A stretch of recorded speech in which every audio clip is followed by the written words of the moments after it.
Welcome to True Vine Talks. Today, Rachel and I have the privilege of having Miss Katlin Christian-Webb with us today. She joined our group. It's been about 6 or 9 months ago, and she's been doing some part-time work. She works with teens, she works with younger kids, she works with adults, and we're just feel honored to have you here, Katlin, and thank you for being part of True Vine. Thank you. I love my work with True Vine. Yeah, and so Katlin, can you kind of share with our audience a little bit about you, where you grew up, kind of what spurred you into our field? Sure. Yeah. I grew up in Eastern Kentucky, kind of Southern West Virginia. I was back and forth a lot. My parents were divorced, so I grew up right along the Big Sandy River. Went to Lawrence County High School in Kentucky, and then I went to Marshall University. That's where I've got both my degrees. My undergraduate degree is actually in criminal justice, so that's not the typical path that you see for a lot of counselors. And my master's is in counseling. And I really, when I was first doing my undergraduate degree, like a lot of other people, I didn't know for sure what I wanted to do. And I was kind of torn between law school or counseling. And I spent some time working for my local county attorney. And that's when I realized that law was not for me. But luckily, right after that, I got to work for someone who has become one of my mentors, Bonnie Bailey, at Student Support Services at Marshall. And they do counseling for first-generation college students and folks with disabilities, low-income people. And I really found my niche there. It felt good to be there and to be able to help other people, to pour into others. So that was probably the first time that I really found my fit.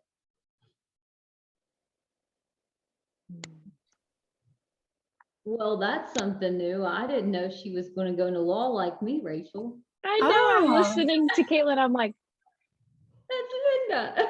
They have that. I didn't know that, Linda. Yeah. Yeah. And what was it for you about law that you couldn't, did it not match well with your core values? What was going on there? Right. So my county attorney at that time, he had a private office right across the road from his public position. So he was doing two jobs. But just kind of seeing, like, I thought that if I did law that I would be helping people. And I kind of got to see how political things are and how money really drives a lot of that field. Yeah. And so I was very idealistic as a young 20 something, and just I thought things were very black and white, and I thought that I would get in that career and be able to just save a lot of people. And that's not the reality of it. And until I had that experience, I didn't know that.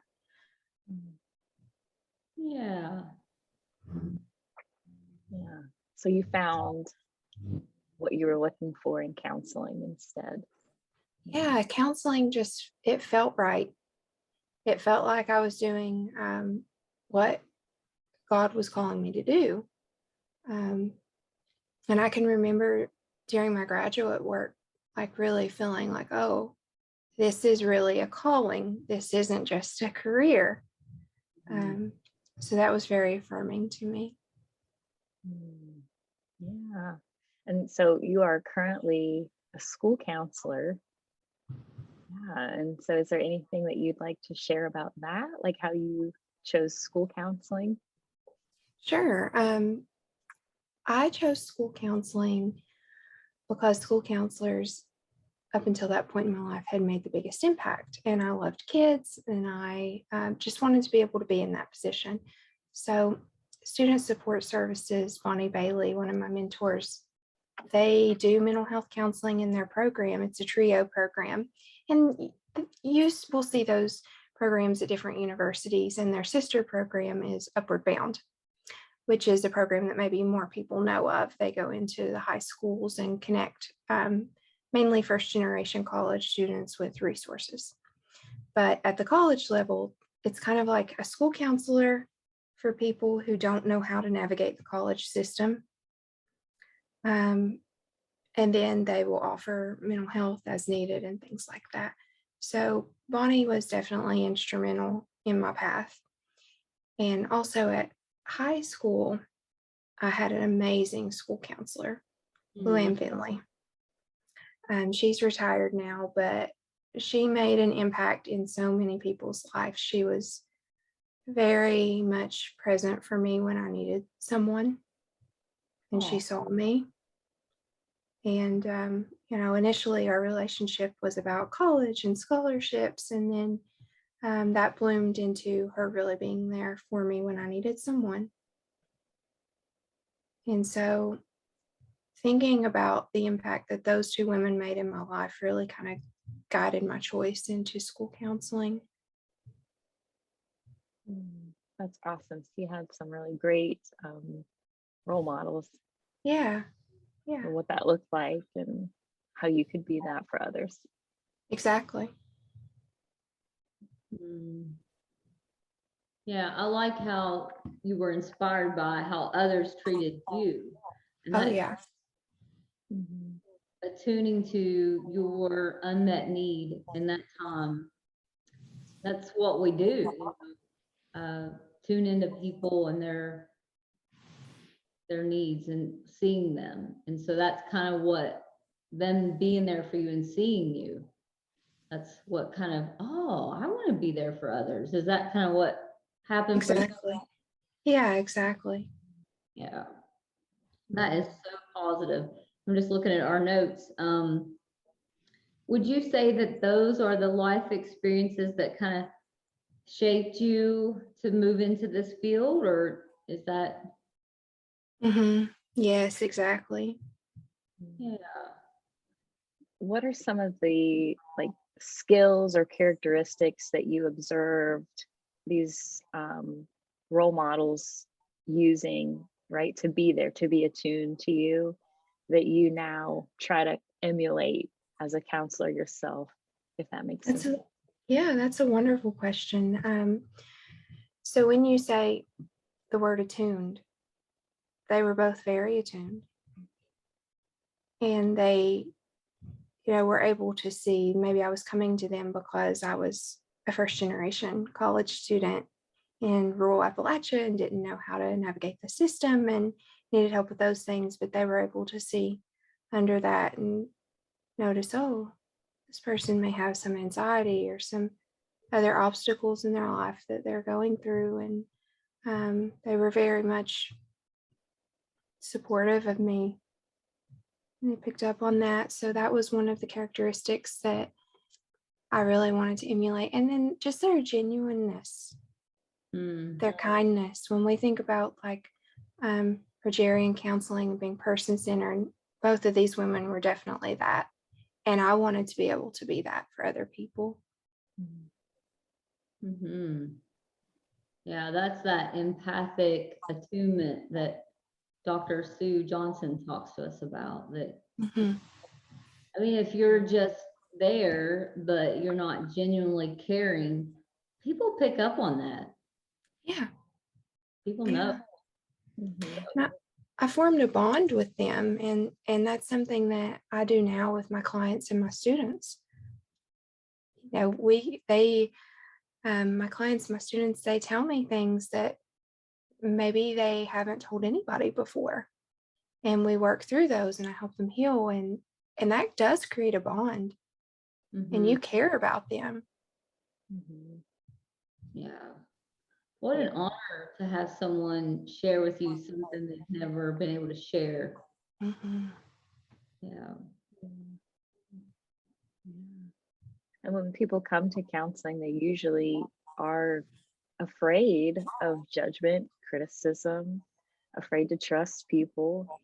And so I think by creating a bond, you're doing an excellent job of giving them that experience, possibly for the first time, of having someone that they can trust.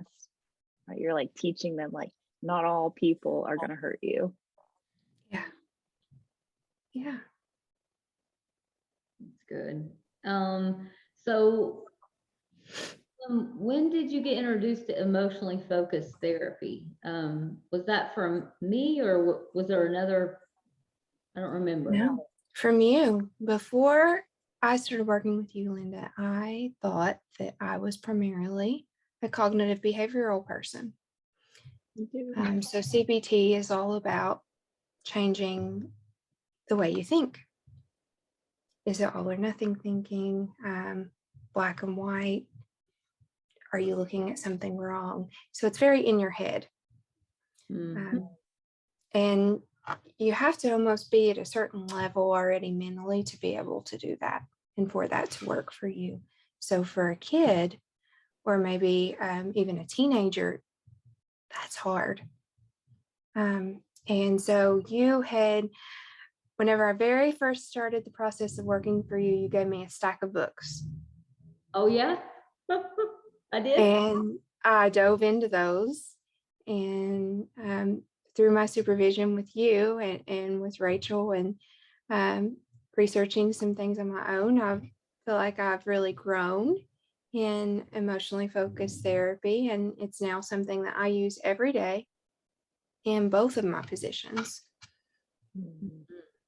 What do you like about it? What stands out for you that makes it more powerful or more unique? As a therapist, the simplicity of it. I can remember in college during my theories course, we're always taught if you're not working from a theory, what are you doing? Your theory needs to drive your practice. I can remember some of these theories that were so complicated. They had to be drawn out on a board and they were, just hard to remember. And emotionally focused really stuck with me because it's about the bond. It's all about the attachment bonds and how you relate to others. What do you need? How can you get that need met? And so it really is very, very impactful.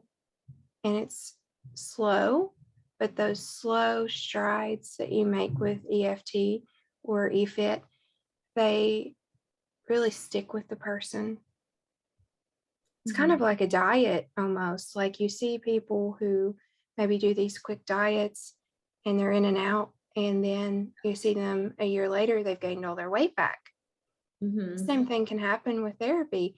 You can have someone and you can do some really quick things and you can think that they're healed, think that you've taught them stuff and that they've learned how to kind of deal with their problems on their own maybe. And you're finished in 6 weeks of therapy. And then you see them a year later and they're back with the same problems. So EFIT or emotionally focused individual therapy is very, very slow. And it's that way because those changes actually stick with that person. It's a lasting change. I love that analogy, Caitlin. That's so true. Thank you. It's good. Oh, that's so true. They're like fads, some of the therapies. Yeah. Yeah. Bad diets. Don't eat carbs. Oh, I dropped 10 pounds. Start eating candy, gain 10 pounds. Yeah, and you didn't lose that weight the right way And make lifestyle changes so it came back. Right. That's so true. And how you view yourself, how you view other people, and how you view the world, that's powerful. So if everyone And Caitlin did a great TikTok about, dissociation. And it's like, if I've always been traumatized by those closest to me, I'm not going to trust anyone. Yeah. How can I? If my own dad is to me, then guess what? I don't trust, okay? I'm gonna have a hard time trusting men, okay? Or vice versa. If it's your mom, she's a witch to you, you're not gonna trust. You're gonna trust. So, that like what she's saying, it not being a fad is, how do I go into the heart and how do I repair those Mhm. those traumas so that I don't see everyone as out to get me or to hurt me anymore. That's the integrative work we do in EFIT that Caitlin's doing with her clients and that Rachel does with her clients so well. So I like that. Any other thoughts on that, Rachel? Like, Wondering, like when you're using emotionally focused therapy, either with your students or with clients, what are some of the most like, do you see like common issues coming up? Like, are there patterns? Yeah. Yeah. I see a lot of abandonment, oh, Yeah. both in the schools and in my work with Truvine. We have a whole generation almost of children being raised by grandparents, We do. Yeah.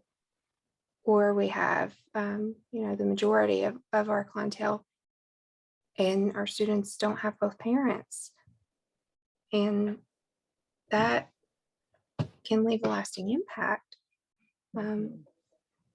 And the opioid epidemic that, our region is recovering from, that has oh, took an impact on our kids and even our adults. Like some of our adults that we work with have maybe a child that has become addicted to a substance, and so they're trying to recover from that and heal from that. And maybe their adult child is stuck in a pattern of addiction, and they're like, well, what's wrong with me that they couldn't do better, that they couldn't just stop this time.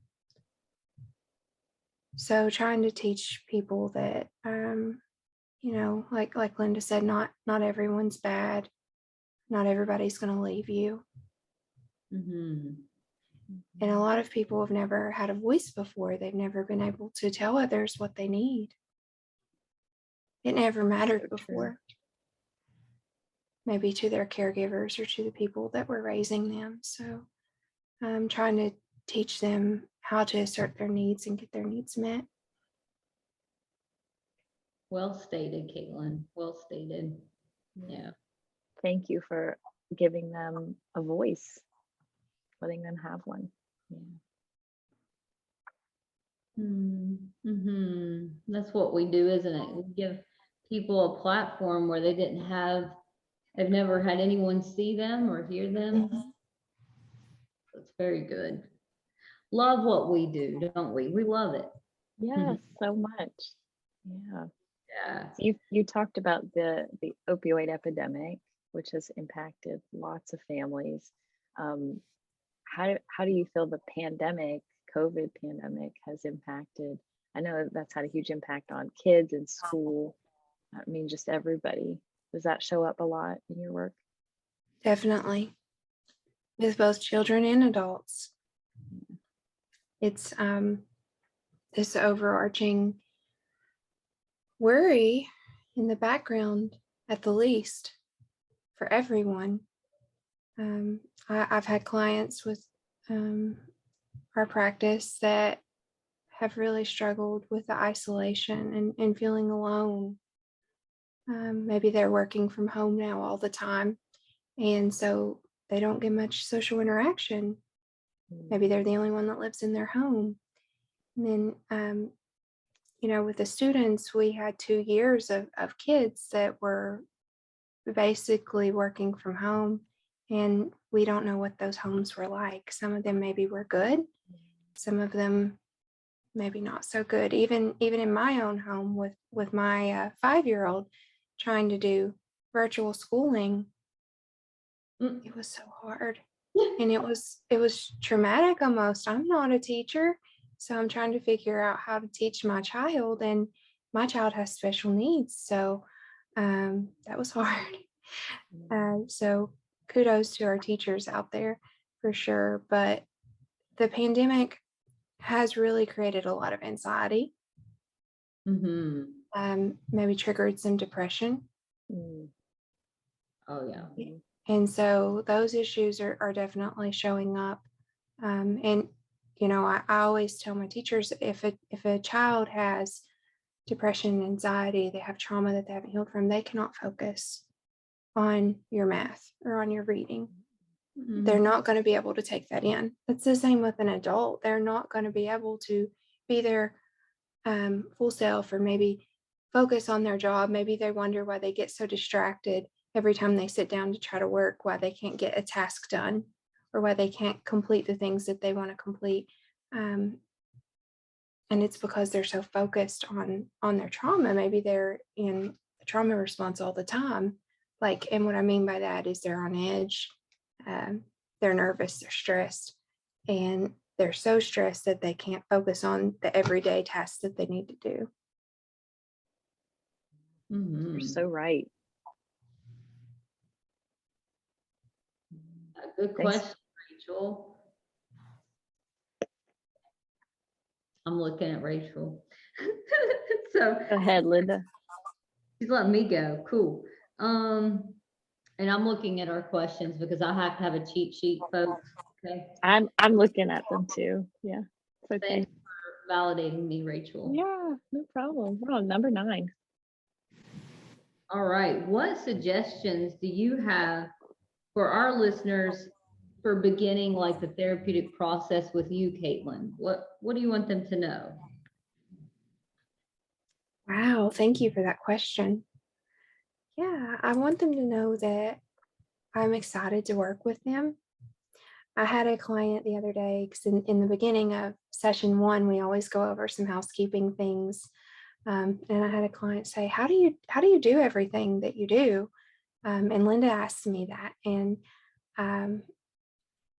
number one, my work with TrueVine doesn't really feel like a job. This is what I want to do. This is how I want to spend my time. So if I have a new client, I'm really happy that you're my new client. Like, I want to get to know you. And I love all of my clients right now that I have. And I've told Linda that multiple times. I'm excited to help people make changes. And I have made changes in my own life and been able to find more joy in my life. I was a pretty depressed kid growing up. I had a lot of hard things that had happened to me, and some rough circumstances. And I didn't know how to cope with that as a young 20-something. And I was able to do the work and get to a place where I am genuinely happy every day. And that doesn't mean that life is all Pollyanna-ish and roses and butterflies. I still have challenges, but I'm able to deal with them now because I have the coping skills to do that. And I want to share that with as many people as I can. Oh, that's such that comes from such a pure place and pure intention. I love it. Yeah. That's what makes a great counselor. That's right. Thank you, guys. Yeah. I'm looking to Rachel. Is there anything else that you would like to share with listeners about counseling? Like maybe something that you wish more people knew or understood about? Yeah. There's still a stigma around counseling. Unfortunately, I feel like it is starting to dwindle and get smaller, but there is still stigma for so many. You don't need to struggle alone. Maybe you've been stuck in a pattern for years where you just haven't had much joy in your life, or there's something that really bothers you that you've never dealt with, and now's the time. It's never too late. It may be hard at first, but we are here to help you. It's not like ripping off a Band-Aid, so to speak. It doesn't have to be that painful. We go very slow. We are attuned to you. So if we know that, oh, this is getting too hard for this person right now, we'll back off and try to help you get regulated and help you get calm. And, with the pandemic, we've had this wonderful shift. Some people call it wonderful, some people don't, but the shift to telehealth. And even with this call, like we're doing this over Zoom right now, it's wonderful. For me, as a mom of 2 kids and a person that works a couple different jobs, it's very nice to be able to do work over Zoom.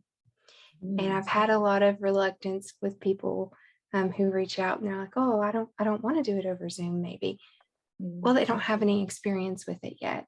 Or maybe they've been in awkward meetings at work where, they feel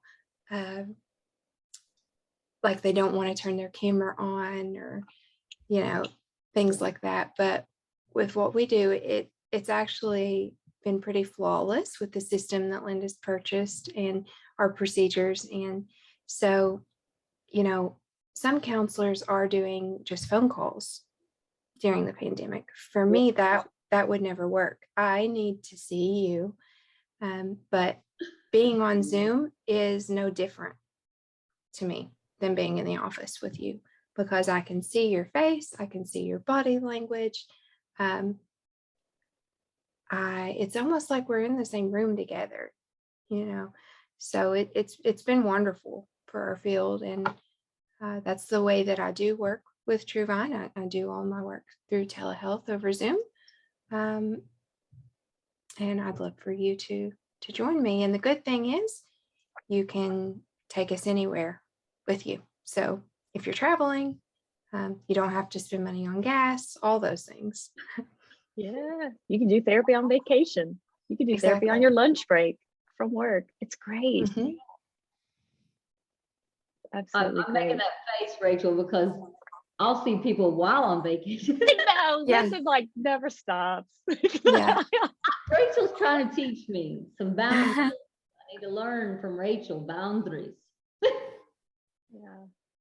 Katlin, I love what you were saying. I'm like writing notes over here just because I love it. It's not like ripping off a Band-Aid. You're so right. People are so scared that it's going to be this quick, painful, overwhelming thing, that they're going to feel everything that they've been bottling up for years, and the pain is never going to go away, and they're not going to be able to bear it. That's a real fear.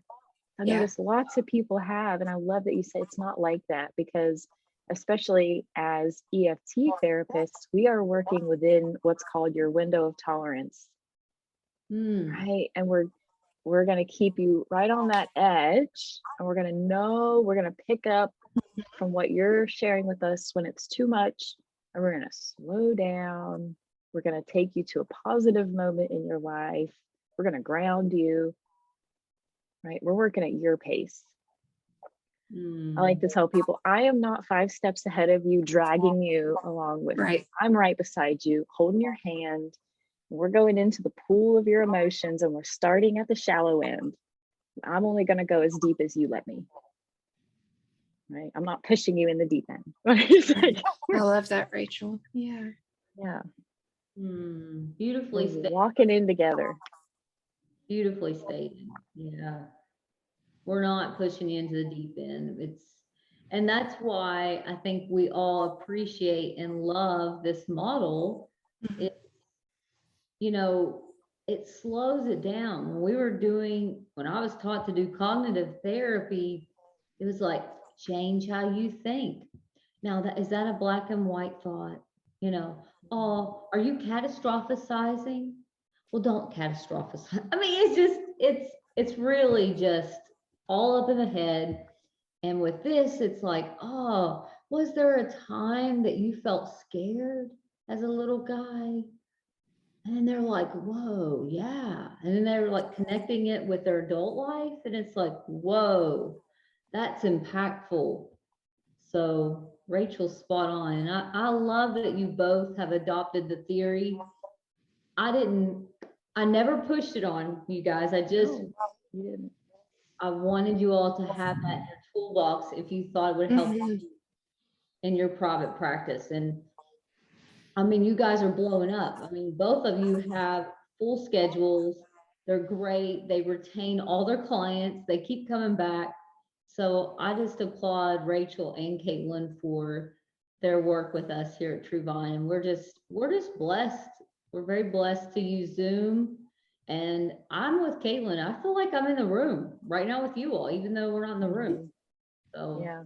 When you're attuned, it does feel that way. yeah. I think we're all really attuned to one another right now in this conversation. Yeah. And if your clients come on and, you know, you notice there's a lot of background noise, hey, you might want to find somewhere quiet. And even if it's your car, I found that people's Oh, cars yeah. work. People love the car. Mhm. Mhm.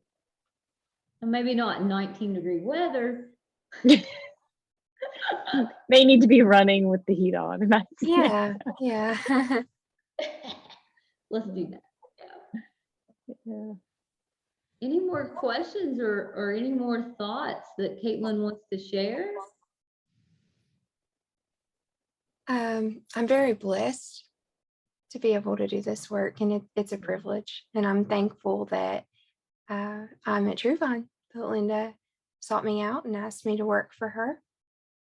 It's been a huge blessing and a dream, and being able to work with my clients and being able to see the changes that my clients have made and the healing that has been done.